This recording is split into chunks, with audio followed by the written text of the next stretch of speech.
andai kata saya meminjamkan duit saya ke perusahaan, misalnya perusahaan A, apakah perusahaan A ini mampu nantinya untuk mengembalikan duit ke saya?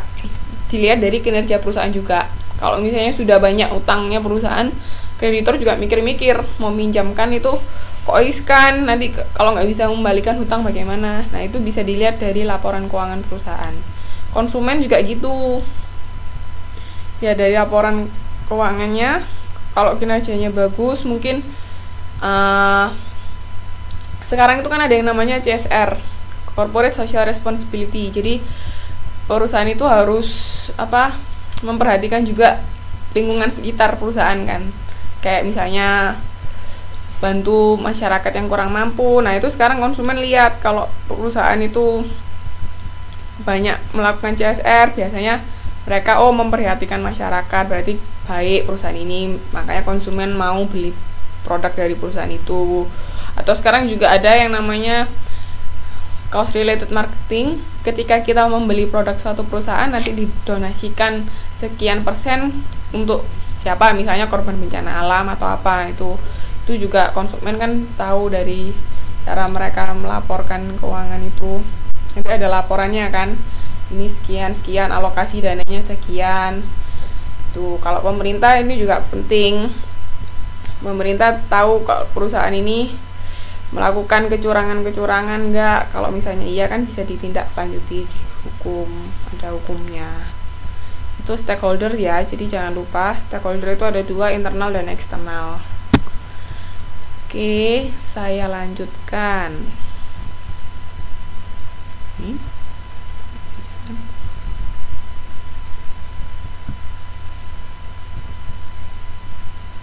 Ini spesialisasi dalam akuntansi. Ada yang namanya akuntansi keuangan. Akuntansi keuangan itu ya tadi yang mencatat dan pelaporan data serta kegiatan ekonomi perusahaan. Nah, yang kedua ada yang namanya akuntansi manajemen. Kalau ini nanti kan menghasilkan laporan keuangan. Kalau akuntansi manajemen itu berkaitan dengan pengambilan keputusan atas berbagai alternatif tindakan. Nah, akuntansi manajemen itu nyatet gini, misalnya satu perusahaan punya beberapa produk. Dari beberapa produk itu dilakukan pencatatan kan, berapa biayanya untuk menghasilkan suatu produk. Nah, setelah itu misalnya produk itu sudah jadi, terus habis itu kan dijual ke masyarakat. Nah, produk itu laku nggak, atau masyarakat seneng nggak sama produk ini. Nah, keuntungannya itu dicatat, misalnya dibandingkan produk A dan produk B. Produk A ini banyak yang suka, sedangkan produk B nggak banyak. Dan karena nggak banyak yang suka juga, biayanya juga misalnya lebih tinggi dari produk A. Nah, ini gunanya akuntansi manajemen untuk memutuskan, setelah mereka menghitung biaya-biaya tadi, memutuskan apakah produk B ini akan tetap diproduksi atau enggak. Kira-kira sudah biayanya lebih mahal, nggak laku pula di pasaran misalnya kan, otomatis perusahaan kan rugi.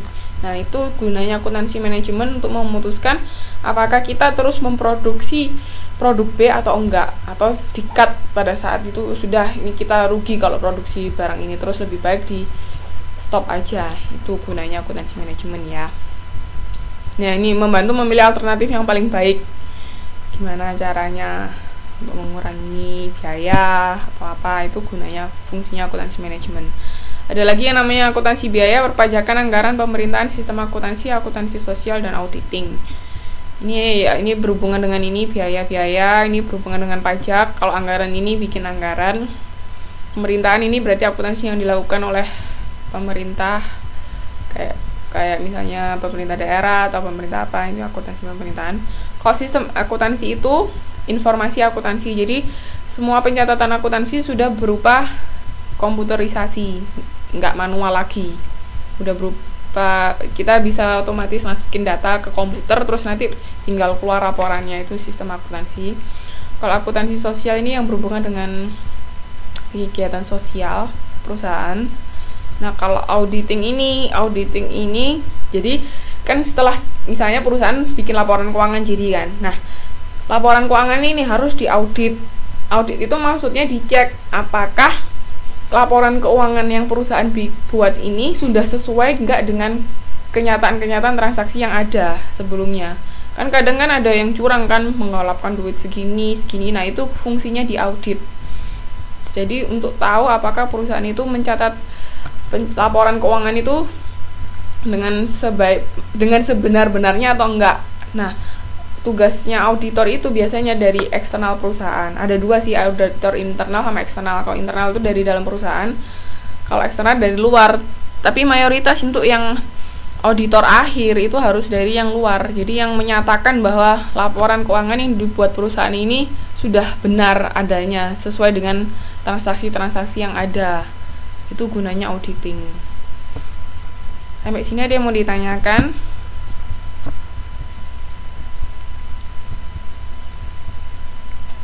Ada. Oke. Sekarang peranan akuntansi dalam perusahaan sebagai alat perencanaan untuk mengetahui berapa jumlah uang yang harus dibayar, kapan jatuh temponya, dan kepada siapa harus dibayar. Nah, ini kayak tadi misalnya punya hutang atau punya, iya mbak nggak apa-apa silakan bergabung, punya utang atau investor. Misalnya kita juga sebagai perusahaan bisa menanamkan modal ke tempat lain, atau punya anak perusahaan, itu bisa jadi alat perencanaan.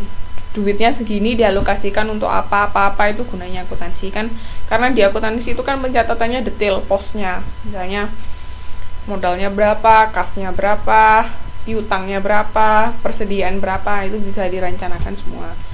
Dan sebagai alat evaluasi untuk membandingkan antara pelaksanaan sesungguhnya dengan tujuan yang direncanakan. Nah, ini tadi kayak tugasnya akuntansi anggaran itu kita merencanakan awalnya berapa alokasinya, misalnya tahun ke depan berapa apa aja yang dibutuhkan. Nah, setelah itu kan pada akhir tahun kita sudah jadi laporan keuangannya, dilihat perbandingannya antara laporan keuangan sama yang direncanakan itu sama atau enggak paling enggak kan juga enggak mungkin sama persis, tapi paling enggak masih mirip-mirip lah, enggak terlalu jauh. Itu sebagai alat evaluasi. Sama kinerja perusahaan dievaluasi bisa dari pelaporan akuntansi. Sampai sini ada yang mau ditanyakan sebelum saya masuk konsep dasar akuntansi?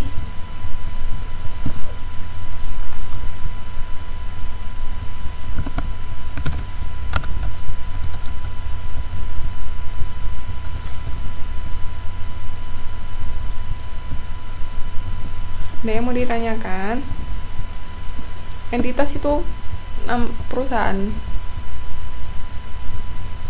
entitas usaha, perusahaan. Tadi sebelum yang ini ada yang mau ditanyakan nggak? Sebelum saya masuk konsep dasar akuntansi?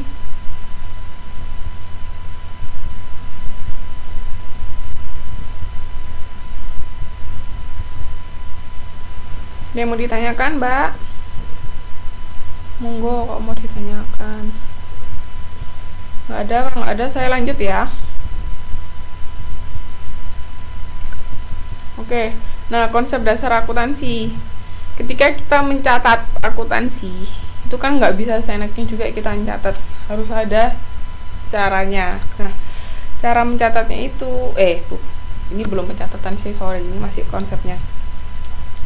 Kalau ini konsep awalnya tuh, kalau entitas usaha ini aktivitas bisnis dicatat terpisah dari aktivitas pemilik. Jadi misalnya gini, misalnya Mbak Muci Rahayu ya punya usaha apa, punya bisnis apa ya kira-kira, punya bisnis salon misalnya. Nah, bisnis salon kan butuh menanamkan modal kan di bisnis salon. Oke, udah nanamkan modal sekian untuk usaha salon. Nah, setelah salonnya terbuka, selain modal untuk salon, Mbak Muci Rahayu kan juga punya sendiri duit yang di luar untuk usaha salon kan. Nah, pencatatan antara dua ini, antara keuangan untuk salon sama keuangan pribadi ini nggak boleh dijadikan satu. Jadi harus dipisah. Aktivitas bisnis dicatat terpisah dari aktivitas pemilik. Nah, di sini kan Mbak Muji ini kan punya punya peran ganda kan, sebagai pemilik salon dan sebagai misalnya ibu rumah tangga. Nah, itu pencatatannya harus dipisahkan, nggak boleh dijadikan satu. Itu namanya konsep entitas usaha. Nah, kalau konsep biaya atau harga pokok, nilai barang atau jasa dicatat pada harga saat transaksi tersebut terjadi. Jadi nilainya itu, misalnya kita beli botol minum harganya 1000, nanti kemahalan. Botol minum misalnya 100 cm. Nah, 100 cm